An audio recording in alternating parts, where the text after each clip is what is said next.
what would be most useful for you to cover today? Oh, wow. Ooh, gosh.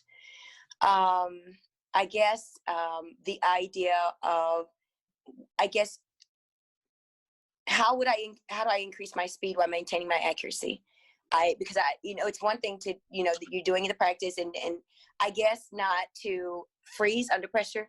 And, how sometimes what to do, but in the circumstance when you're under testing conditions, it's almost like being in a game and being trained to do something. And then sometimes it happens, sometimes it doesn't. Yeah, things don't always work out. And you have to figure out, and once again, how to keep forging ahead. So, Yes. Yes, go ahead. so you said increasing speed while maintaining accuracy. Yes, because with the time constraints is very important. And with the LSAT flex, there's going to be 3 sections. So it's very important to do well, on our 3, you have 3, that's it. It's not like you have double LR. So it's not going to happen. Right. So each question is worth a little bit more. Yes. And that's exactly what I'm trying to articulate. Yes. Yeah. Yes. So once the test starts, you've got to be ready to dive in. Okay. And keep moving forward. And we'll cover both sides of this, but the speed and the accuracy, they go hand in hand, right? Obviously, if you could slow down, your accuracy could increase. But Yes. How could you go fast while maintaining it? Part of that is what I call pattern recognition. Okay. The idea that when you come across a question, you've seen it before. You've seen it in a different disguise before. That's right. That's right. So I would encourage you, slow down for now. Take the time to thoroughly understand the patterns of reasoning so that when you come across it in the future, it's truly nothing new.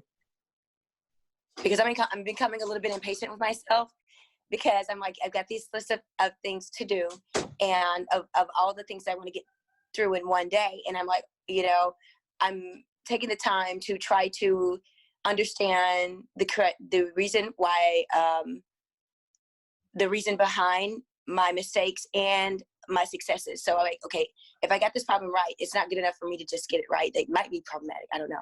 But I want to say, okay, why did I get this right? Okay, what made these answer choices wrong? What made this one correct? I do that on every problem I have, literally every problem. And I'm like, I am going way too slow. So how many problems, what percentage of problems are you doing this for? Are you doing this for every problem you attempt? Yes. Yes. Yes. The only ones I don't do that with are, except for, I would say, in hindsight, thinking about it, the logic games, the orientation question, I don't question it. I move. Let's see, with the local questions, I move a bit faster, but sometimes with the must be true, it must be false, could be true, I'm like, but especially as it relates to logical reasoning, that section, I'm like, okay, why is this right? Why is this wrong? Why is this right? Why is this wrong? And I moved like on reading comprehension, like things like main point questions. I'll move. But things like if I have like an inference question or it just, my mind's going blank right now. It's okay. I want to make sure also that we don't get too lost in the weeds with this, because I think that you're saying maybe some you review more than others, some you have more trouble with than others. And that distinction, those differences right there are really important, because that means that you don't need to review everything to the same extent. Okay. Like you said, orientations, you're good. Yeah, I move. You got it. So no need to go further in your analysis of those. Mm-mm. No. Obviously, if we had all the time in the world and you were taking the exam 100 years from now, you could take a year to study each one of the 100 exams in depth. Yes. But we don't have that, right? So we've got to make the most of the time that we have. Efficiency. Increasing speed while maintaining accuracy is working efficiently. Yes. And you hit the nail on the head. So I've tried what most of my sessions, if I'm not too worn out, I saw that one of the things that you recommended was meditation. Mm-hmm. I do that. I do that in the morning, and then I'll do it before my LSAT sessions. I didn't usually think about combining that with the test. But yeah, so now I do that. I'm using your cheat sheets, which help me in approaching each problem. It really helps me. I'm trying to get in the habit of using the cheat sheets while I'm practicing, and then sometimes putting the cheat sheets away and saying, okay, what type of problem is this? Like when I go through my logical reasoning, I'll ask myself, okay, what type of problem is this? Because I feel like that'll help me to approach it a certain way. And if I can't remember how to approach it, I'll go back to your cheat sheets. And I have all of them, by the way. And every time I study, I fill out your cheat sheets and I sit them next to me, and I'll sit there and I'll go through them. But what would one of the hacks with reading comprehension, one of the most overlooked hacks be that you would say? Well, I think by the way, I'm glad you found the cheat sheets helpful. The reading comprehension. I did. Awesome. I'm really glad to hear that. With the reading comprehension, I think a common mistake I see from students is taking too many notes. So I would ask you then, Chris, what's your level of note taking? What kind of notes do you make? What kind of summaries do you make, if any? Okay, so my strategy is this. So I will go to, I try to analyze, I don't want to say analyze, summarize each passage and try to figure out the structure and say, okay, why is this paragraph here? And maybe, let's say, like I'll try to fit the passage together. Like, okay, this is a main point, but I'll do it in like 10 words or less. Usually around 6 or 7 words. I don't do a lot of underlining because it just gets really convoluted. So I'll say, okay, what's this one about? I'll write in the side, but I don't take a whole lot of notes. Not as many as I used to, because I saw that you didn't recommend that we take a lot of notes. Great. So I annotate just a little bit, so that only because when they ask me a question, let's say, they'll say, okay, in this line or in this paragraph, what do they mean about this? Or why did the author do this? What is the name of that kind of question? Anyway, I'm not going to get caught up in this. Like the role of the statement, right? The role of the statement. Yeah, the role of the statement. Yes, yeah. See, that's how you're my guy. Yes, yeah. The role of the statement questions, I find that helps me go more efficiently. And I use your tool in skipping around in what you put in the cheat sheets regarding the order in which you should do the questions, because it sort of helps you understand the passage as you go along. So the cheat sheet really helped me with that, with efficiency and saying, okay, how do I get the most out of the time and the most out of the questions? So that did help. Awesome. So you asked about overlooked strategies. I think you've already got some of the strategies here because you know what to do with the cheat sheets, and you also know what not to do in terms of avoiding too much note taking.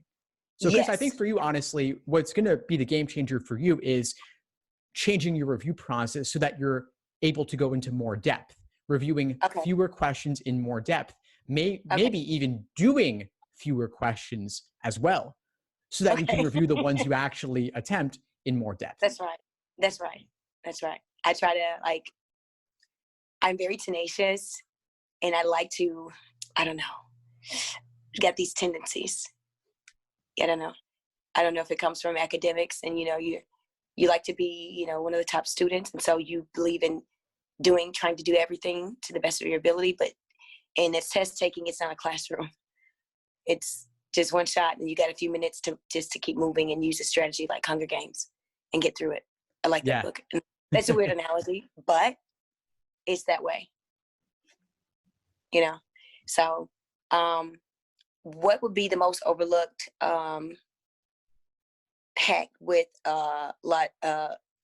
logical reasoning? We could get there, but it's actually something else I'm hearing coming up here, which is around perfectionism. Do you mind if we talk a little bit about that? We can, because I have that tendency, which really helped me in both my master's programs. It helped me in undergrad in the honors program, but I don't know. How could perfectionism come into play on the LSAT in both good ways and bad ways? A tendency to ruminate when I don't have time. A tendency to second guess myself. A tendency to be too hard on myself, because it's going to destroy it can destroy one's efficacy if you're continually, you read the passage and you're like, oh, I've got to understand every word in it. I can't let it go. What's that word? Or you got the answer in a local question and you're like, well, wait a minute, maybe you're doing too many setups. Like, one of the things I learned from your cheat sheets is that with the orientation questions, use that information to build and not feel like I have to do everything. So I think that it can destroy my efficiency. It could. And that's why I brought this up, because I heard elements of that coming out. And of course I've suffered from it as well at times too, which is why I'm so aware of it in others. Sometimes we see in others what we most need to work on ourselves as well. And so okay. I bring this up because I could see it coming into play in your prep. And I want you to challenge yourself a little bit on it by recognizing it and saying, it's okay to get questions wrong. And I know you just joined the course. And so you'll see inside the course all the strategies about what to do and what not to do. And you've gotten a little bit of that in the cheat sheet also. So I want to address this. I think it's the bigger thing. It's the bigger thing that would unlock everything else for you. What if you could go ahead and say, I'm fine getting questions wrong. I love getting questions wrong because I get to review those. The ones I get right, I don't look at those again unless they gave me trouble along the way. Okay. I think that's it's ingenious. Actually, it's an epiphany for me because in school we're not taught to think that way. It's like a win-lose. Either you're good or you're bad, or But if you look at it with a growth mindset, like you said, and say, okay, every time I make a mistake, I'm growing. I mean, you're a teacher, right? What do you tell your students? I tell them the same thing, but I don't take my advice. I don't take my own advice. I fail to take my own advice. It's like, and I see it in my top students, and that's why they are the top students, because one of the great things about being a perfectionist is that you're diligent, you're going to work, you're going to put in the work, but sometimes it can make you reticent. And it can even make you procrastinate. There are days where I'll make myself do it, where I'll dread doing LSAT because I don't want to get anything wrong, and I'll just make myself do it anyway. But, I need to approach it with, tranquility, and because that's not going to help. The patterns that I established during my study will inevitably show up and manifest during the test taking. If you inundate your head with negativity, that's not good. So you're right. It sounds like you know what you need to do, and I think we're there. And so my suggestion for you, my challenge for you, Chris, is I want to meet with you again in a couple of weeks. In the meantime, I want you to get at least 100 questions wrong. Okay. Oh. Okay. If you did 100 and got them all right, I know it's a terrifying idea, but at the same time. Did you feel that energy? It's like, I'm smelling and you get 100 questions wrong. Oh. Okay, let's go for it. You know what you're doing. That's why I'm here, obviously. Because you're an expert, so, okay. What if you took the idea that every question you got wrong was an opportunity to learn something new? I'd feel a lot better. I'd feel liberated, actually. I know that sounds extreme, but I'd feel absolutely liberated. So, yeah, it's feasible. Yeah, it's feasible to grow from this. So, yeah, I'm going to take that mindset. I'm going to switch it and say, that's my thought process now. Love it. Thank you.